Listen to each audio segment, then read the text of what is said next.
don't even know what the question was. What was the question? What were they asking the people if they favor candidate C? Right. So, if I gave you a long sheet for the test with 2,400 observations, right, and I asked you to count how many you favor, you know, you would probably try. No, but imagine you have a long list, right? And then it's either support C or not support C. Yes or no, 0 or 1, whatever. And you count them, right? And then you take that count and divide it by 2,400. You get 0.39. That's it. You want me to do it? You don't want to. Right? Then we had what? We had the standard error. So initially they gave us this 0.4%, 0.40, but in this case we don't know it. Okay, so pretend you don't know that. All you have is you just have a sample. All you have is a sample. No other knowledge. Right? And then you have to calculate the standard error. Right? Which is going to be equal to what? It's going to be p hat, because you don't know the population. Right? Then I multiply that by 1 minus p hat, right? Which is what? It's going to be 61%. I guess I'm going to write 61%, but maybe, you know, just goes. And then I divide it by what?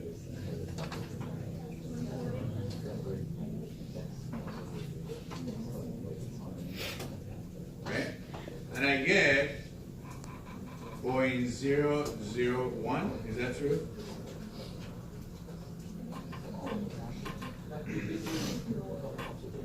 Point 0.01.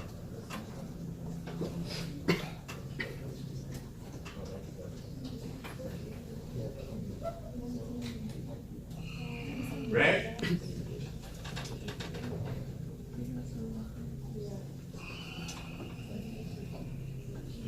And then all I was saying is that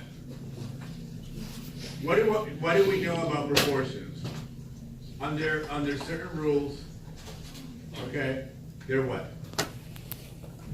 Is it basically the rules about proportion, the p times 1 minus p times n greater than 5 greater than 10? It really boils down. I'll show it again. I know that you're gonna it's like, what is he talking about? It really boils down to having a large enough sample. That's really what it boils down to. 2,400 observations is pretty large. And that's why to estimate the unemployment rate, to estimate political polls, they use, you know, they don't use 25 people. It's not reliable. Okay? So you need large samples, because what a large sample gives you is to give you the ability, or at least the confidence, to say that that parameter is bell-shaped. The sampling distribution of that parameter is bell-shaped. The sampling distribution of that parameter is approximately normal. So if you can say that, right? We go back to a couple lectures ago, and you can make statements, empirical statements, about this statistic, right? And what that is that it follows the same rules as any other random variable that has a normal distribution. That's it. That's what we're doing, right? So if I get if I'm able to estimate a mean and a standard error in this case, standard deviation if we have the population parameter, then I can say things like, what is it? What was that? 99. So 99% plus. So P is in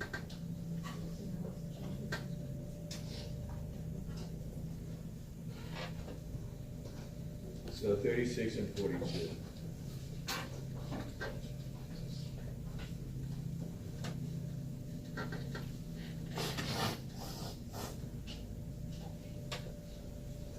Does this make any sense to you?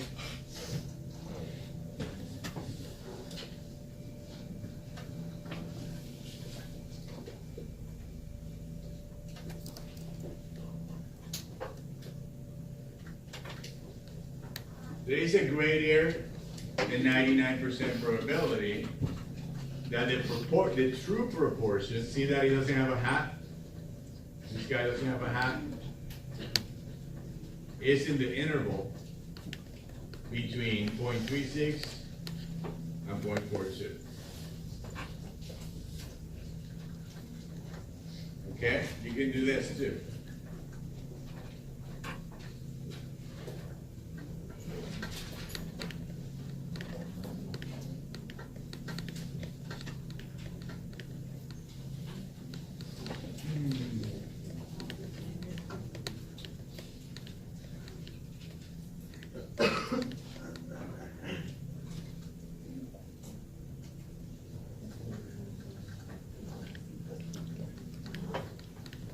Right?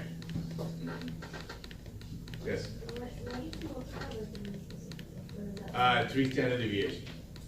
That's empirical proof, right? Everybody knows that? Everybody sees that? Okay? So if I did this,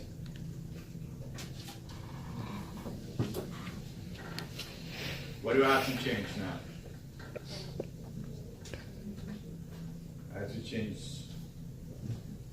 this, right? So what do I put there?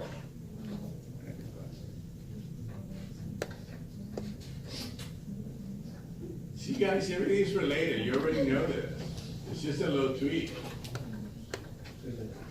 Right? It's just a little tweak. More language, more notation, that's it. Does this help? Yes? I like this stuff. I hate my handwriting. I think it's horrible.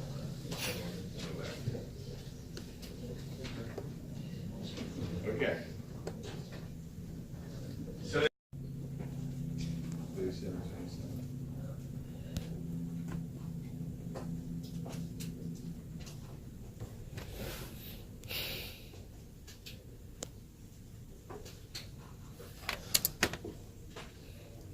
okay, so I'm changing this problem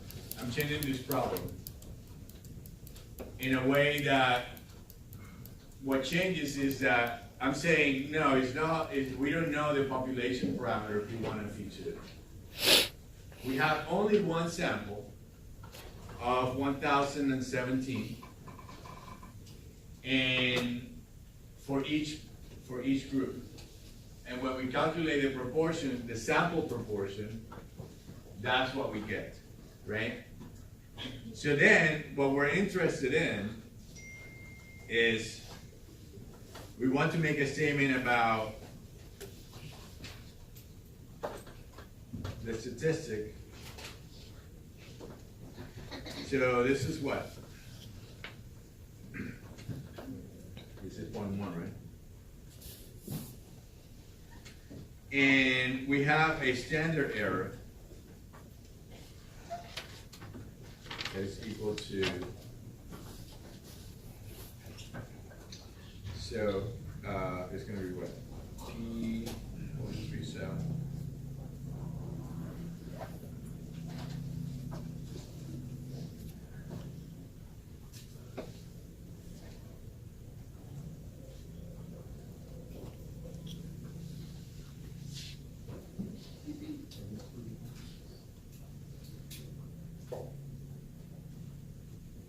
Okay.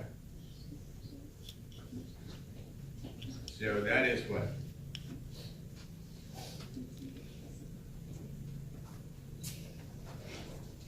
Oh, okay, so we have actually different samples, so never mind.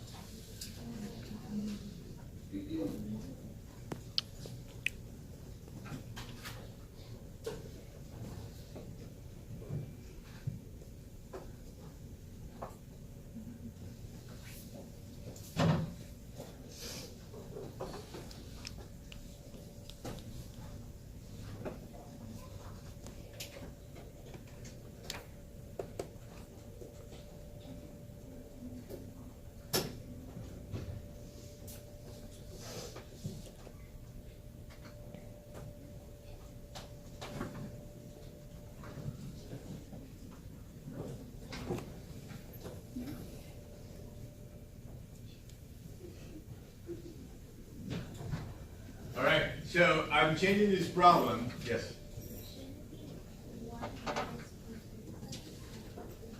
Yes.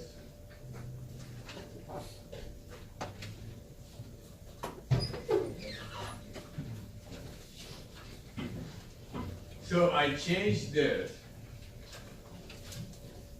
only by adding what?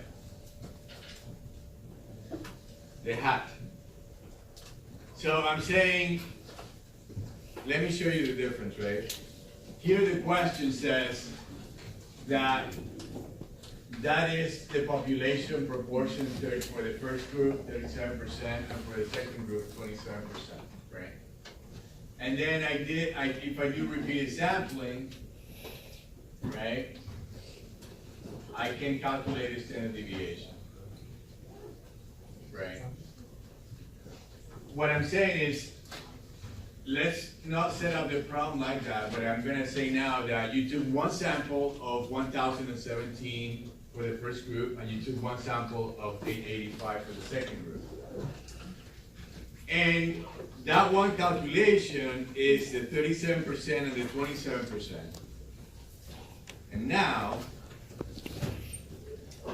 I get the standard error of 0.25, sorry, 0.021, and then I can say, so let's see if I can say it here, that,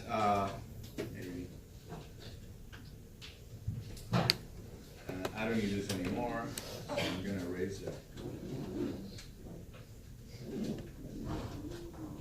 Now I can say this.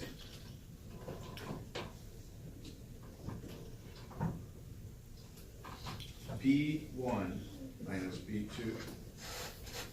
The difference between those is going to be 0.10 plus or minus, let's say 2 times 0.021, right?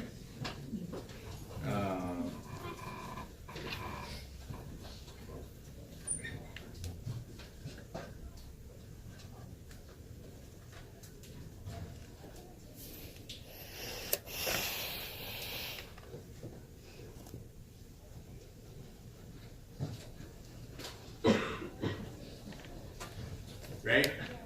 Now, the way the problem is originally set up, this doesn't matter because I already know what the population parameter is. But I'm saying if you don't know it, and we change the problem for those two to be statistics based on one sample, then we can say this. Yes? So how will the wording differ with the problem whether they know? It would say that instead of suppose it's 37%, 20, whatever the number is, it would say you take a random sample of 1017, and calculate the proportion and you get 37. They gave us the standard deviation, right? Which is 5. Right? Is that right?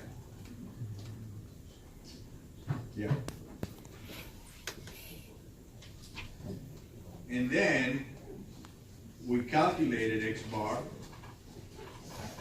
to be 1.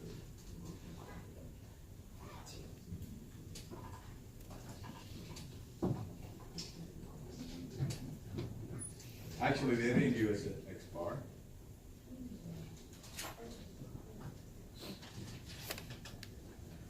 This is actually mu.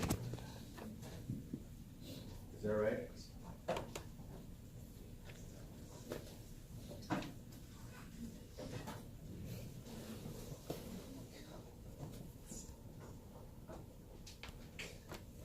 Yeah, this is mu. 8 is mu, right? You can see that. And then, very simple, we say that for sample sizes of n, if we take one sample of 100 and calculate the mean, that number is going to be